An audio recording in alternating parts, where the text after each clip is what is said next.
Boys and girls, this screencast will review how to make an S statement for your body paragraph 2. To review, an S statement is not a summary statement. It has yes, but ideas, so you acknowledge something negative, and then you dismiss it and try to put a positive spin. But you don't actually say yes, but in your sentence. Instead, we have sentence starters and a portion in the middle to continue the second part where you dismiss the con. You'll use slides 29 to 30 in the presentation. And the way to get started is to first think of your main idea. It's really important that when your whole paragraph ends about your specific main idea, this yes but statement is the last time that you have to convince your reader of that point. You have to think about your main idea, so of course you've got to take a look at your thesis statement. Always have that handy. In this particular thesis statement, I'm looking at the second reason. Easy to care for. There really isn't a negative part in a cat being easy to care for. There's nothing wrong with that reason, and there's a great paragraph that can come from those ideas. But you have to think about how you can still use that main idea and acknowledge one part that might be a problem, and then convince your reader who may be hesitant to adopt a cat or a dog as to why that reason is not a big deal. So in this case, on the red side for con, there is no downside to being easy to care for. Some of your ideas may be like that. You may not be able to find a downside. Some of you may be able to find a downside quite quickly. But if you have one that's not, there is no downside, then think about how that is achieved. Well, easy to care for means that you have to care for the pet regardless. And someone who does not have time or is not interested in taking care of a cat or a dog might just dismiss it and say, well, I don't need anything else to care for.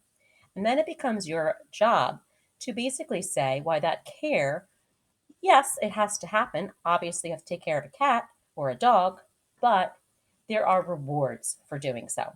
So thinking about this, there's no downside to being easy to care for, but the care is needed and requires responsibility. So that could be something that would make people not adopt a pet. Why, on the other side, where it's green, why it's not a big deal, you try to counter act the cons. It's called a counter argument. It's the other side. The work that you put into the care of a cat is rewarded. So there's an upside for all that care. Cats are fairly independent. Now be careful with this because while cats are independent, you are focusing on cats. Please do not compare them to being more independent than, let's say, a dog or not needing as much care as another animal.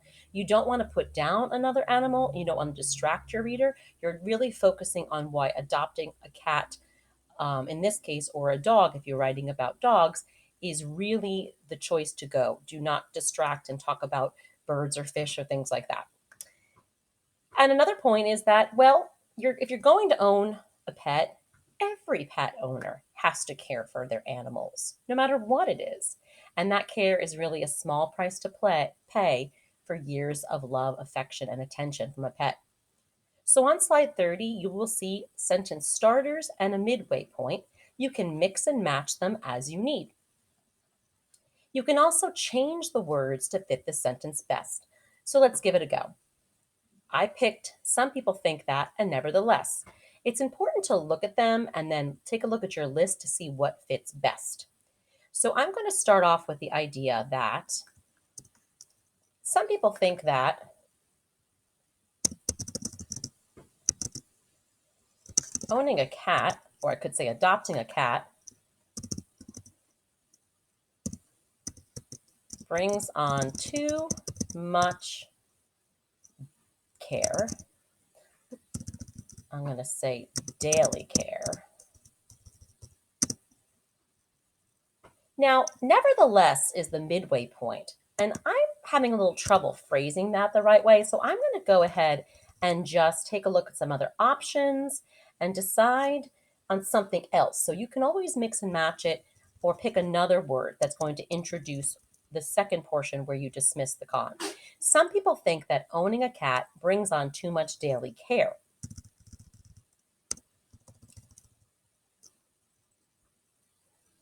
But you'll see why this time will be well spent on your, and I'm trying to think of another word referent for the animal. So if there is a list about slide 31, I believe, with some word reference that you can use so that you're not saying cat or dog all the time. So I'm going to say your four-legged friend, or I could say feline. Some people think that owning a cat brings on too much daily care, but you'll see why this time will be well spent on your four-legged friend once you welcome a treasured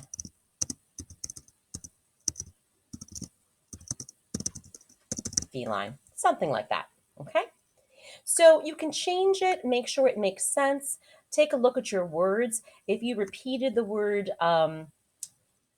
let's say, care, think of other words that you can kind of replace so that you're not saying the same thing each time.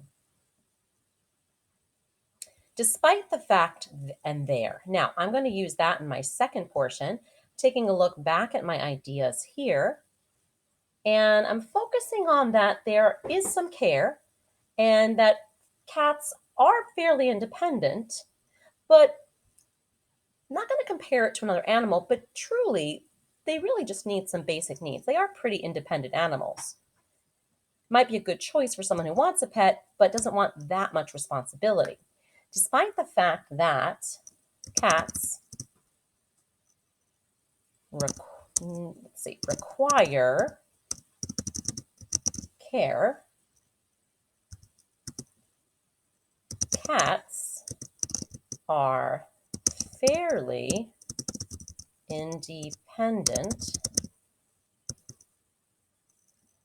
and I want to say that I'm going to say require, but I realize I'm repeating it. So let me just write it down first and I'll show you what I can do. They require, I want to get the idea across that they really require very basic needs. So very basic needs. Now I know in my head that they're not going to require what some more complicated pets require. I don't want to distract the reader and start talking about how dogs need walks and other animals need cages and various things. But I want to, in my head, kind of acknowledge that and just say, you know what, cats have very basic needs. But if I distract my reader with another animal, I'm going to go off track. So, and I think over here, I took out the word there. It didn't fit that well. So as long as I do that and change it, it's fine. It kind of leads in well. So I'm going to see if I can do some word reference now. Despite the fact that cats require care, cats are, I'm going to put the word in actually because I saw it here and I'm going to put it here to just accentuate that. Actually, fairly independent and require very basic needs. Now I have two requires. I should really watch that. I'm trying to see if I can put something here, but I think this would be better. What if I said cats need care? Because I can't put need here and need very basic needs. That wouldn't make any sense. And this need are, slightly different. This is using need as a verb. So that's a little different. Despite the fact that cats, and I'm always rereading it for fluency, despite the fact that cats need care, cats are actually fairly independent and require very basic needs. So that started me off, and you can always change it. And you're dismissing a negative point and pushing a positive. Now, taking a look at the chart again, I can mix and match. I can change things as needed. And I'm going to go with regardless of the fact. The midway point is, in my experience, if it works. You may want to write both of them like I'm doing here and then just play around with it. Regardless of the fact that responsibility, Alexa, stop timer. Regardless of the fact that responsibility is needed to welcome I'm going to go ahead and look at my chart. Cuddly kitty.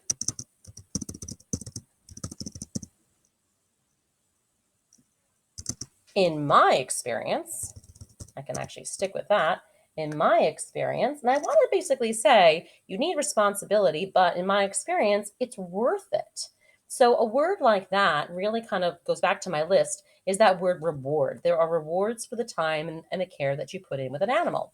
Regardless of the fact that responsibility is needed to welcome a cuddly kitty, in my experience, there are rewards for having a cat. Now I'm just going to put that there and then change it. But my basic idea is this.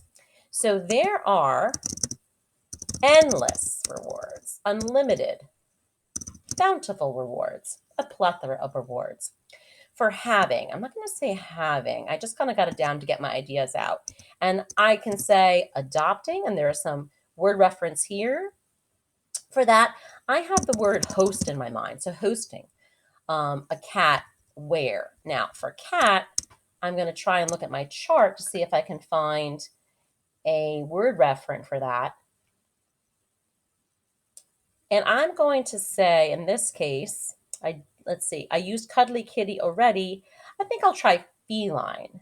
So I want to get the idea that there are rewards, and after a while, your animal really does become beloved or treasured in your home. So I'm going to put both because that cat or dog becomes part of the family. I would only pick one, but I'm showing you two, something like that, for hosting a beloved or treasured feline. Remember, you're talking about the idea about hosting, so I'm going to say in your home. Okay, let's read it again. Regardless of the fact that responsibility is needed to welcome a cuddly kitty, in my experience, there are endless rewards for hosting a beloved, treasured feline in your home. Now, to review, boys and girls, make sure you have a clear idea of what your main idea is. Make sure you list a con or a part of what is required for a con, and then think about why it isn't a big deal. Use some of the sentence starters and midway points to construct a sentence.